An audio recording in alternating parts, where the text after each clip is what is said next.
Hello students, good morning, good afternoon and good evening according to the time to all of you. Dear student, today I am present here with a new topic, the chapter number 8 from ancient literature. The name of the topic is Homer. Okay, so this would be the last author that I have chosen to make the video on, and probably there will be the first writer from the British literature in my next video. So this is the last video, and if you haven't watched my earlier videos, please go back to those videos and watch them again. Okay, so let's go ahead. Homer probably between 12th and 8th century BC इसका मतलब ये हुआ 12वीं से और 8वीं century BC में जो है होमर शायद पैदा हुए रहे होंगे। एग्जैक्टली इनके बारे में कंफर्म कोई भी बात इनके बारे में कंफर्म नहीं मालूम पड़ती है, और ये इसीलिए तो एक होमरिक क्वेश्चन क्रिएट हो जाता है कि कब कैसे कहाँ क्या।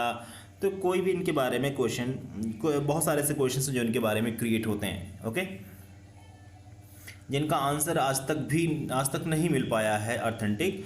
बहुत सारे ऐसे क्वेश्चंस हैं इस तरह के जिसे हम होमरिक क्वेश्चन कहते हैं। Homer is best known as the author of Iliad and Odyssey. Homer जो है बेसिकली सबसे अच्छे राइटर माने जाते हैं एलियड ओडिसी के, और एलियड ओडिसी के बारे में भी बहुत ज़्यादा ऑथेंटिक सोर्स नहीं है, बहुत ज़्यादा जानकारी नहीं है। ऐसा कहा जाता है कि एलियड और ओडिसी जो है उनके ओरल ट्रांसमिशन की जो है एक प्रतिलिपि, एक रिप्लिका है, जिसको कुछ स्कॉलर्स ने कलेक्ट करके जो है इसका कंपोजिशन बनाया हुआ है। तो फिर भी एलियड और ओडिसी उन्हीं को एट्रीब्यूटेड है, उन्हीं को क्रेडिटेड है, तो डेफिनेटली हमें भी ये मानना पड़ेगा कि एलियड और ओडिसी किसने लिखा है? होमर ने लिखा है। गाइस नेक्स्ट चलते हैं। Both of the Homeric poems begin with an invocation to the muse. देखिए म्यूज क्या है? Muse is the name of a goddess, specially the goddess of music. तो ये जो है जब एक ऑथर या पोएट है जब कभी पोएट्री लिखता है तो वो म्यूज़ जो है यानी गॉडेस ऑफ पोएट्री को इन्वोक करता है, यानी आवाहन करता, बुलाता है, specially for helping the poet. In the Iliad, the poet invokes her to sing of the anger of Achilles, and in the Odyssey, he asks her to sing of the man of many ways.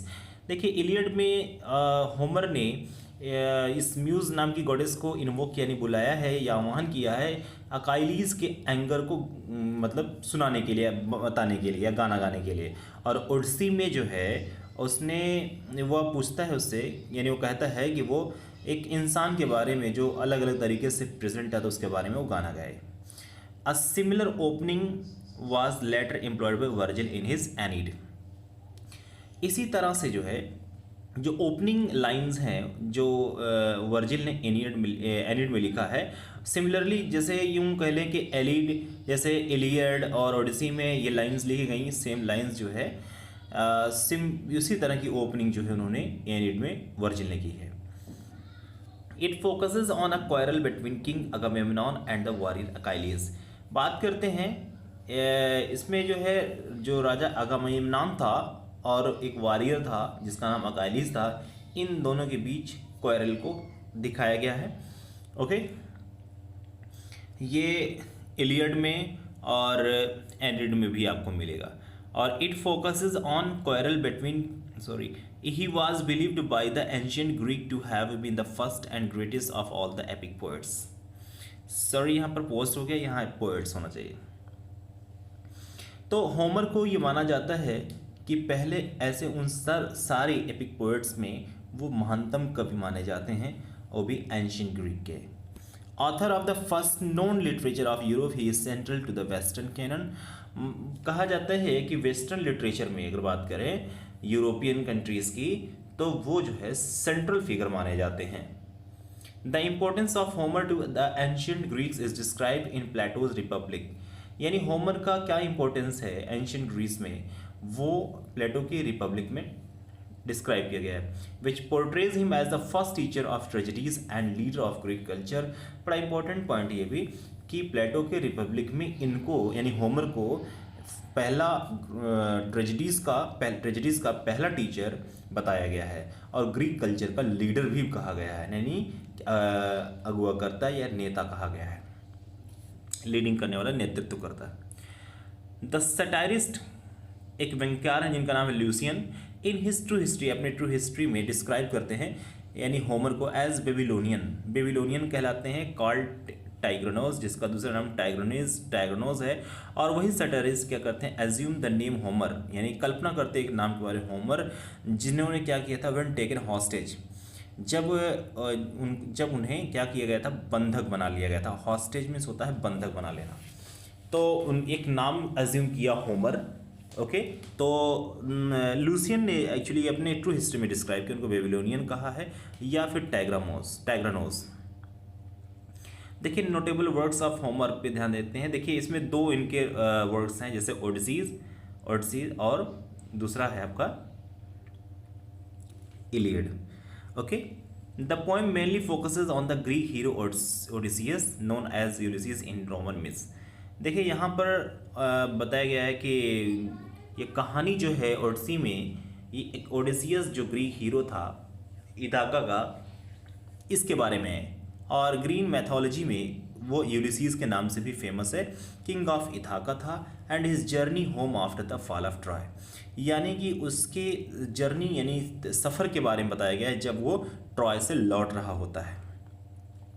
Guys मैं इसके बारे में एक short story अभी आपको बताता हूँ इस वीडियो के अंत में। ओके, वीडियो तब तक हम आगे ले चलते हैं और एंडिंग पॉइंट पर हम इसके बारे में कुछ इसकी शॉर्ट स्टोरी बताएंगे, कोशिश करेंगे कि आपको ये समझ में आ जाए। It takes Odysseus 10 years to reach Ithaca after the 10-year Trojan War. Odysseus को 10 साल लग जाते हैं इथाका पहुंचने में और 10 साल जो ट्रोजन वार की फाइटिंग में। In his absence, it is assumed Odysseus has died. उसके एज्यूम में मतलब उसके एब्सेंस में ये माना जाता है कि ओडिसियस मर गया है। And his wife Penelope and son Telemachus must deal with a group of unruly suitors, the Menelaus who compete for Penelope's hand in marriage. अब उसकी वाइफ पेनेलोप और उसका जो बेटा टेलीमैकस था, ये क्या करते हैं, ऐसे कुछ जो है सूटर्स होते हैं। सूटर्स मीन्स होता है चाहने वाले, और वो क्या या अनकंट्रोलेबली जो है ऐसे सूटर्स होते हैं, बहुत सारे होते हैं जो पेनेलोप को अपनाना चाहते हैं। और उनमें से एक मेनेलास था जो हेलेन का हस्बैंड था, और ये चाहता था कि पेनेलोप का हाथ ले ले, यानी कि वो उससे शादी करना चाह रहा था। देखें आगे मैं अभी थोड़ा सा और इसके बारे में बताऊंगा, लेकिन आगे कंप्लीट करते हैं। पहले जॉर्ज चैपमैन ने 1616 में ट्रांसलेट किया था इसको, यानी ओडिसी को, इंग्लिश में। It is written in dactylic hexameter, ये डैक्टेलिक हेक्सामीटर में लिखा गया है। डैक्टेलिक हेक्सामीटर क्या होता है, इसके बारे में देखिए मैं मीटर के बारे में प्रोसीडी में डिस्कशन करूँगा। ओके, कि डायामीटर क्या होता है और ट्राईमीटर क्या होता है, टेट्रामीटर क्या होता है, पेंटामीटर क्या होता है, हेक्सामीटर क्या होता है, ये सारे मीटर भी और जितने भी तरह के आपके मेट्रिकल फूड वगैरह होते हैं उस पर हम डिस्कशन करेंगे।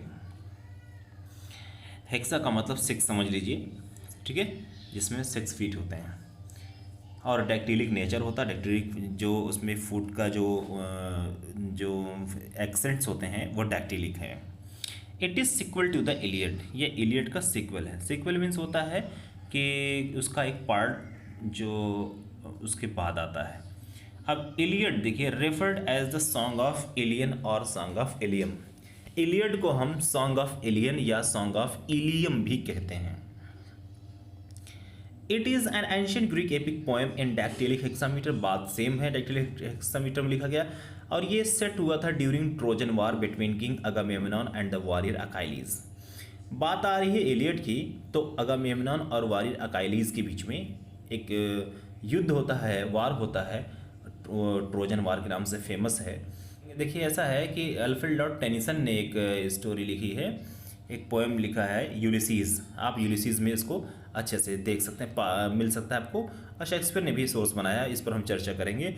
और होमरिक हिम देखिए, Homeric him a collection of 33 anonymous ancient Greek hymns, यानी 33 एनोनिमस एंशिएंट ग्रीक हिम्स का एक कलेक्शन है, सेलिब्रेटिंग इंडिविजुअल गॉड इन डैक्टिलिक हेक्सामीटर। यानी फिर डैक्टिलिक हेक्सामीटर में लिखा है इंडिविजुअल गॉड को सेलिब्रेट करता है, यानी 33 गुमनाम कह सकते हैं एंशिएंट ग्रीक हिम्स हैं। याद रहे इसके बाद इन्होंने जो भी जैसे होमर और ओडिसी के बारे में ही कोई ऑथेंटिक जानकारी नहीं कि वे इन्होंने लिखा था या नहीं लिखा था, फिर भी ग्रेट स्कॉलरली जो ओपिनियंस हैं वो ये कहते हैं कि उन्होंने लिखा था। और उसमें होमर को बताते हैं, बहुत सारे ऐसे बताते हैं कि बहुत सारे लोगों का कंट्रीब्यूशंस है, और उसमें जो होमर हैं एक लीडिंग फिगर हैं। तो इस लिहाज से होमर को जो है माना जाता है होमर ने लिखा है। लेकिन बाकी जो और भी इसमें यहाँ पर कुछ वर्क्स का मेंशन किया गया, मैंने मेंशन किया है, ये ऑथेंटिकली इनको एट्रीब्यूटेड नहीं है, या ये यूनिवर्सली माना जाता है कि ये इनके नहीं है। फिर भी जो है चूँकि ये एनोनिमस हैं और सस्पिशियस हैं, इसलिए थोड़ी देर के लिए सपोज किया जा सकता है कि उन्होंने लिखा होगा। देखिए, epic cycle, a collection of ancient Greek epic poems that related the story of Trojan war which includes the, देखिए ये सब हैं Cypria, Aethiopis, the so called Little Iliad, इसको एथियोप्स को लिटिल एलियड भी कहते हैं, और लूपरसिस और Nostoi and the Telegony in dactylic hexameter. Okay, he was a blind bard from Ionia, ये ब्लाइंड बर्ड थे आयोनिया से, आयोनिया में पैदा हुए थे, a region of central coastal Anatolia in present day Turkey. Okay, Turkey में। It is generally accepted that the poems were compose at some point around the late 18th और early 7th century BC। ये आमतौर पर accept किया जाता है कि ये जो पोएम्स है ना, इनका कंपोजिशन हुआ होगा वो शायद 8वीं सेंचुरी BC के एंडिंग पॉइंट पर या 7th सेंचुरी के बिगिनिंग पॉइंट पर।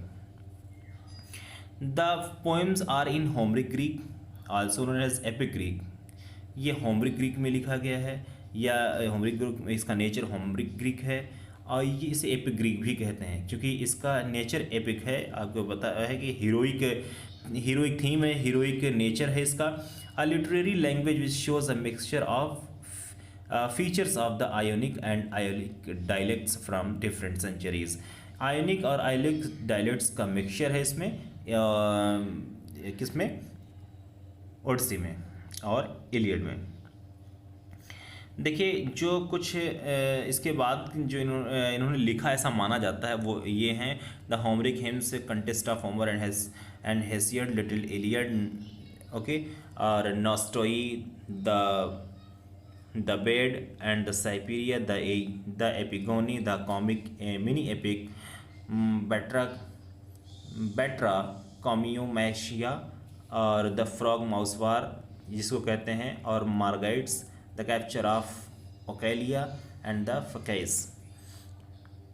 These claims are not considered authentic today and were by no means universally accepted in the ancient world.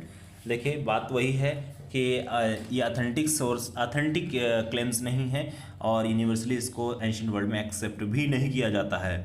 The two best known ancient biographies of Homer are the life of Homer by the pseudo Herodotus and the contest of Homer and हेसियड।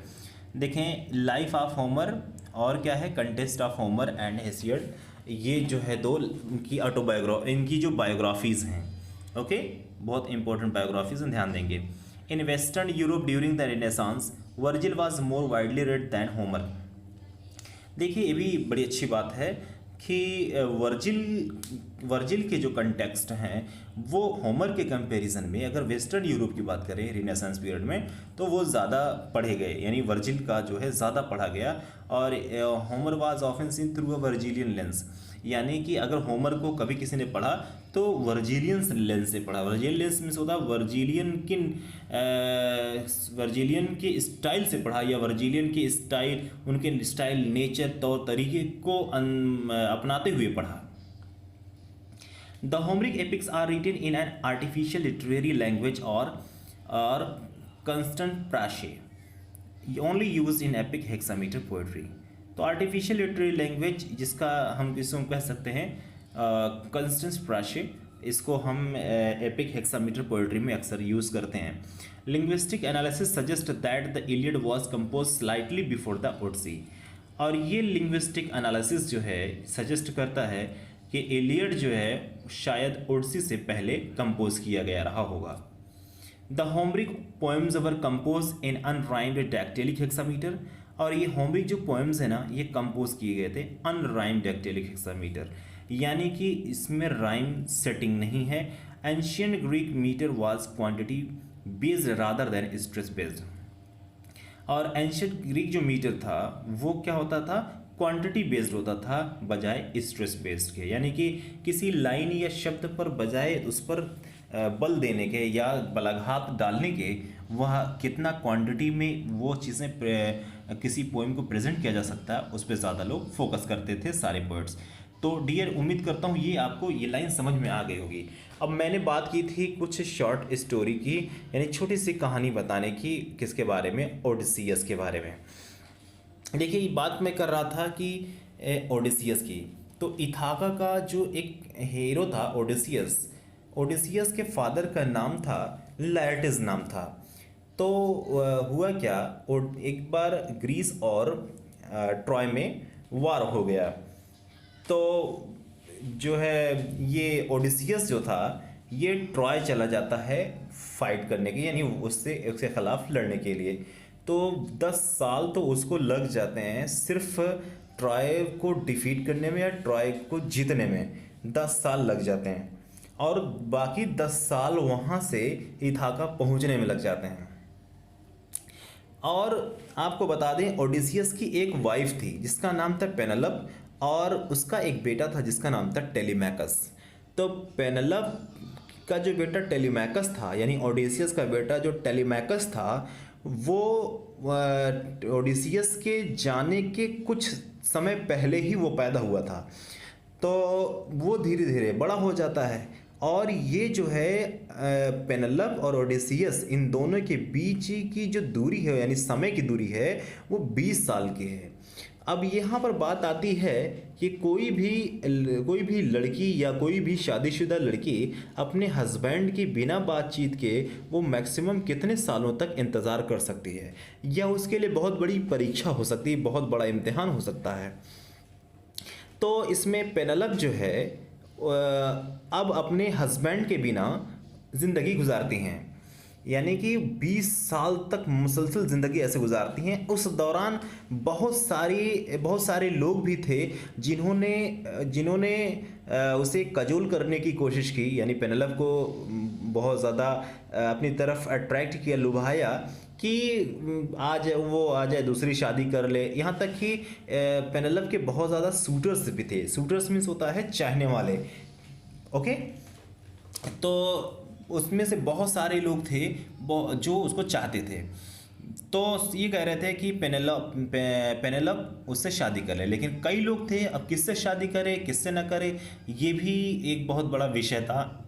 बहुत ज़्यादा ध्यान रहे dear कि Penelope ने ये ठान लिया था कि वो शादी उसने ओडिसियस से की है, और हस्बैंड के प्रति वो अपनी फेडलिटी साबित करने के लिए पूरी तरह से अडमंट थी।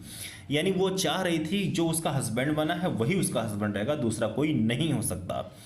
तो इस लिहाज से वो अपनी जगह एडमंट थी, यानी स्ट्रिक्ट थी, अपनी जगह स्टबर्न थी। तो उसने क्या किया, अब अपने आने वालों जितने भी सूटर्स थे, यानी कि टोटल 108 सूटर्स थे, यानी कि चाहने वालों की संख्या 108 थी। और उनमें से मैं बता दूं आपको, एक था एंटीनस। तो एंटीनस जो था वो एक शूटर ऐसा था जो टेलीमैकस उसके बेटे को मार देना चाह रहा था। ऐसा तब हुआ जब टेलीमैकस बड़ा हो जाता है, वह अपने फादर की तलाश में निकलता है। तो वो जब वापस लौट रहा होता है तो उस समय जो है ये एंटीनस जो था उस पर अटैक करता है, लेकिन होता क्या है, फॉर्चुनेटली वो मारा नहीं जाता है और वो अपने फादर के साथ वापस लौटता है। आपको बता दें कि बताया जाता है कि ओडिसियस जो था जब वो लौटता है, घर की तरफ लौटता है, उस समय एक कैलिप्सो नाम की एक वो थी, निम्फ थी। निम्फ मीन्स होता है अप्सरा थी। तो वो ओजिजिया नाम का एक आइलैंड था, यानी कि द्वीप था। तो उसी द्वीप पे वो पहुंचा हुआ रहता है। ओजिजिया नाम का द्वीप होता है, वहीं पे वो ओडिसियस पहुंचा रहता है और जो कैलिप्सो नाम की निम्फ या अप्सरा होती हैं वो उसको कैद कर लेती हैं, यानी उसको जकड़ी हुई रहती हैं, पकड़े रहती हैं। ओके, तो आपको बता दें कि एक बार ऐसा हुआ कि जो जियस गॉड थे, जियस गॉड, उन्होंने हर्मीज को भेजा कि वो ओडिसियस को माउंट ओलंपस से छुड़ाकर ले आए, वहाँ से रेस्क्यू करके लेके आए। ओके, तो कहानी तो बहुत लंबी है, बहुत बड़ी है। मैं आपको बताऊं इवेंचुअली होता क्या है कि वो समुद्र में जब सफ़र कर रहा होता है तो उसमें भी बहुत सारे लोगों से उसका सामना होता है और वो ज़िंदगी उसकी बड़ी रिस्की भरी रहती है। और अंततः क्या होता है, वो पहुंचता है, मतलब घर तो पहुंचता है, लेकिन वो एक कह सकते हैं कि वो डिस्गाइज फॉर्म में होता है। जब घर पहुंचता है तो उसकी वाइफ के पास कोई एक लड़की सूचना लेके आती है कि कोई बेगर आया हुआ है। तो वो कहती है कि हो सकता है कि वो बेगर जो है मेरा हस्बैंड हो, ऐसा उम्मीद करके उससे मिलने की कोशिश करती है। और क्या होता है कि हालांकि वो अपने फिडेलिटी को साबित करने के लिए कोई भी ऐसा प्रमाण नहीं छोड़ती जिससे उसके हस्बैंड को शक हो। तो उसके हस्बैंड को भी पूरा फेथ और रिलायंस हो जाता है कि उसकी वाइफ पूरी तरह से वर्चुअस है, पूरी तरह से धर्मपत्नी है। तो अब वो दोनों लोग आपस में मिल जाते हैं और ध्यान रहे कि सारे जो शूटर्स थे वो टेलीमैकस की मदद से जो है बाकी मारे भी जाते हैं। तो कुछ इस तरह से ये एपिक है। और यहाँ पर देखिए पाइलोस एंड स्पार्टा का भी डिस्क्रिप्शन दिया गया है। उसमें स्पार्टा चूँकि आपको बता दें कि जो हेलेन थी ना, हेलेन कौन, यानी कि जो मेनेलास था, मेनेलास जो था वो उसकी वाइफ का नाम हेलन था, तो वो स्पार्टा का किंग था और हेलन स्पार्टा की क्वीन थी। तो इसमें भी कुछ कहानियाँ जो है टर्न होती हुई पहुँचती हैं, लंबी कहानी है। तो ये जान लीजिए, मैं शॉर्ट में मैंने बताया कि ये 20 साल का जो है 20 साल की समय की दूरी होती है एक हस्बैंड और वाइफ के बीच में, और वाइफ के लिए जो है फाइडेलिटी यानी अपनी वफादारी को साबित करना एक चैलेंजफुल टास्क हो जाता है। और उस वक्त भी जब सारे देवी देवता और एक ह्यूमन बींग्स पूरी ताकत लगा दें कि पेनेलोप अपना प्यार हस्बैंड की तरफ से मोड़ कर किसी और की तरफ ला दे और उस वक्त अपनी फाइडेलिटी साबित करनी हो, तो शायद ये बहुत बड़ा वर्क हो जाता है, बहुत बड़ा चैलेंजेबल टास्क हो जाता है जो एक आम इंसान नहीं कर सकता। तो गाइज़ ये जो है पेनेलोप अपने वर्चुअसनेस के लिए जानी जाती है। तो आप समझ सकते हैं कि कितनी अच्छी स्टोरी है। तो डियर स्टूडेंट, मुझे लगता है आपको समझ में आ गया होगा। प्लीज़ अगर समझ में आ गया हो तो अपने फ्रेंड्स को शेयर करें ताकि वो लोग भी जान सकें। मैं आपके लिए वीडियो बनाता हूँ, मेहनत करता हूँ। मेरा वीडियो बनाने का मोटिव बस इतना ही है कि मैं आपकी हेल्प कर सकूँ, क्योंकि आपको पता भी होगा, जानकारी भी होगी कि I am already lecturer of English और मैं गवर्नमेंट जॉब करता हूँ, तो मुझे कोई प्रॉब्लम नहीं है, बट आपकी हेल्प करने के लिए मैं वीडियो बनाता हूँ। Okay, so that's enough for you today और see you again in the next video. Thanks for watching this video. Bye bye. Thanks for watching this video. See you again in the next video with a new topic.